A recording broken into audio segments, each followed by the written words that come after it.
On February 17, 1500, an invading army of about 12,000 men was marching through Dithmarschen when the road ahead stopped making sense.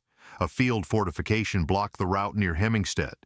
Water was spreading across the marsh beside it, and the peasants waiting there had chosen this narrow ground for a reason. If the invaders could get beyond the marsh and reach firmer, more open country, their numbers could finally spread out and work for them. So the defenders were not trying to beat 12,000 men everywhere. They were trying to take open ground away from them. That is the first key to Hemmingstedt. The land did not magically defeat an army. The peasants tried to force the army into a place where being bigger became harder to use. And even that almost sounds too clean, because the first peasant counterattack failed. The professional mercenaries at the front held them off with their pikes. The invaders had engineers, artillery, and men trained to solve exactly this kind of battlefield problem. They immediately tried to make the blocked route usable again. So this was not a story about clueless soldiers wandering into an obvious trap. The real question is harder. How did local farmers keep a trained invading force inside the wrong kind of battlefield long enough for the balance to change? 6 days before the battle, the invasion had begun.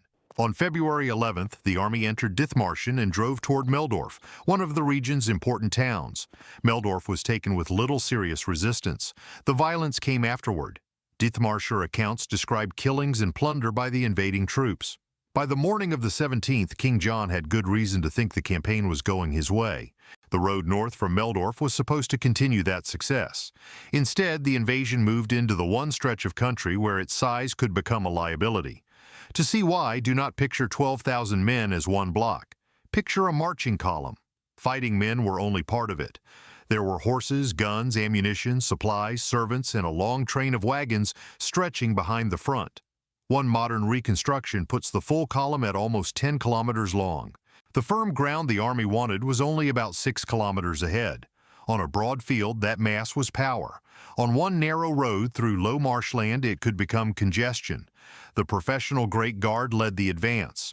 Behind them came mounted nobles, other infantry, artillery, draft animals, and the baggage train. Heavy guns needed teams of horses and supporting vehicles before a single soldier was counted. The picture changes once you include all of that.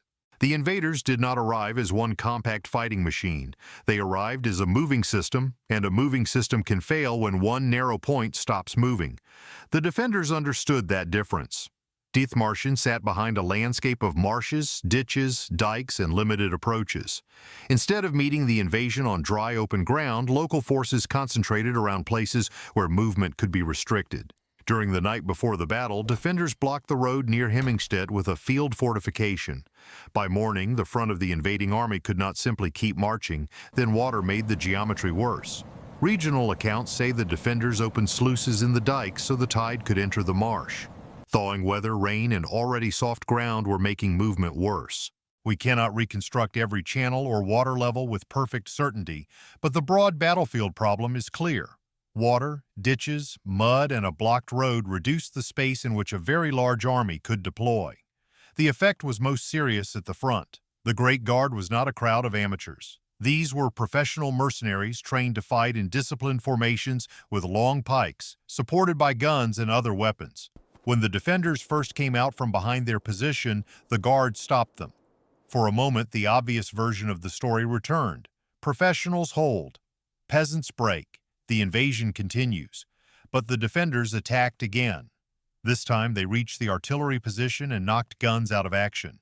The Guard then tried to get around the fortified point rather than smash straight through it. That sounds like the sensible answer until you remember what surrounded the road. The more the front tried to maneuver, the more the battle moved away from the kind of open space where cavalry, guns, formations, and numbers were easiest to combine. And this is where the word peasants starts to mislead. It describes what many Dithmarschers did for a living. It does not mean they had no weapons, no military obligations, or no experience of collective defense. Local districts maintained fighting men. Men and weapons were subject to inspection. Weapons were protected by local law. Some Dithmarschers had experience serving as mercenaries themselves.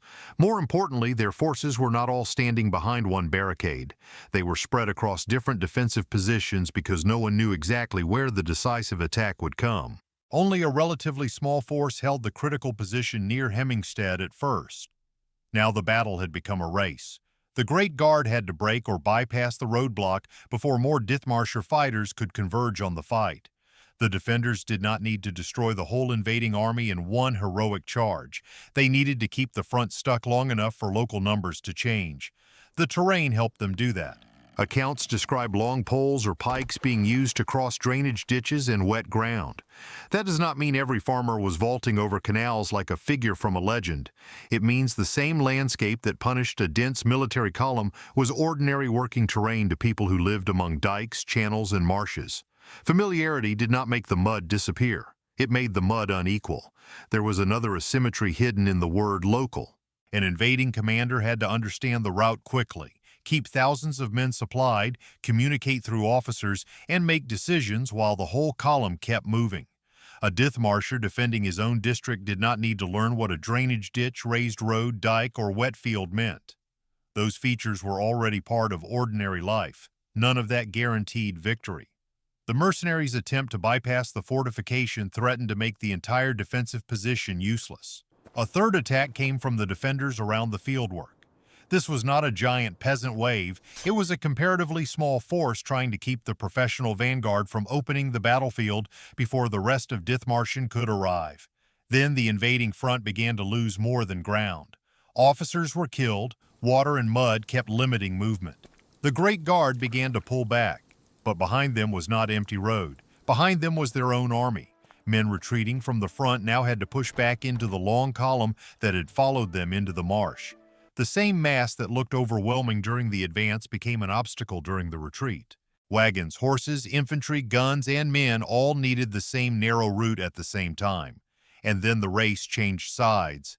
Thousands of additional Dithmarscher fighters arrived from other positions and moved toward the crisis. Now the invaders were not simply trying to force a roadblock, they were trying to reverse a crowded column while fresh enemies appeared on the sides. Holstein and Danish cavalry tried to stop the fugitives and turn them back against the defenders. But the battlefield had changed from a breakthrough problem into an escape problem. That is the second key to Hemmingstedt. Once the invaders lost freedom of movement, every additional body behind the front could become one more obstacle to the men trying to get out. And now the famous image of clever peasants using water becomes too small for the story. The water mattered. The roadblock mattered. The marsh mattered. But none of those things organized themselves. Someone had to know which route mattered. Men had to gather with weapons. Others had to hold different approaches. Someone had to build the obstruction during the night. Fighters had to keep attacking after the first attempt failed. Reinforcements had to move toward the one position that suddenly mattered most. Their ability to do this did not come from nowhere. Picture the system through actions, not institutions. A farmer arrives armed for inspection. A local community assigns obligations. Men work together on a dike that protects the marsh from the North Sea. Disputes are judged under local law. In 1447, a council of 48 judges became a central governing body. The same society that had to coordinate land, drainage, rights, and collective labor also had ways to coordinate defense. Dithmarschen is often called a peasant republic, though that label is a little too neat. Formally, it existed inside the Holy Roman Empire and under the sovereignty of the Prince-Archbishops of Bremen.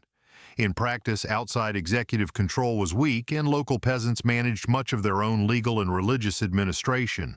That does not mean dike work automatically created military genius. It means the defenders were not starting from zero. They already lived inside systems that required local cooperation, shared obligations, and knowledge of the landscape. So when we say the peasants turned the land against an invading army, the deeper meaning is not that they suddenly discovered water could make mud. They knew how to act inside a landscape that already demanded coordination. The victory was enormous, but the memory grew even larger. News of the win traveled quickly. Songs celebrated it. Later chronicles and retellings built heroes and dramatic episodes around the battle. Critical historians have shown how quickly Hemmingstedt became part history and part self-image. It matters because the most cinematic version is not always the safest one to repeat as fact. What we can say securely is already remarkable. On February 17, 1500, a much larger invading force was defeated at Hemmingstedt by the peasants of Dithmarschen. The victory preserved their unusual degree of autonomy for roughly another half-century. It did not make them unconquerable. In 1559, a new invasion finally defeated Dithmarschen and ended that political independence. But that later defeat makes Hemmingstedt more interesting, not less. The battle was not proof that mud always beats armor or that peasants were naturally smarter than professional soldiers.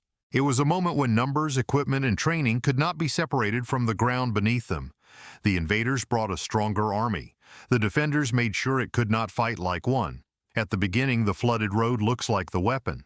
By the end, it is clearer what the weapon really was. A landscape understood by the people inside it, a defense organized around its limits, and a society capable of holding the enemy in the wrong place until the balance changed. The land did not choose a side at Hemmingstedt. The people defending it did.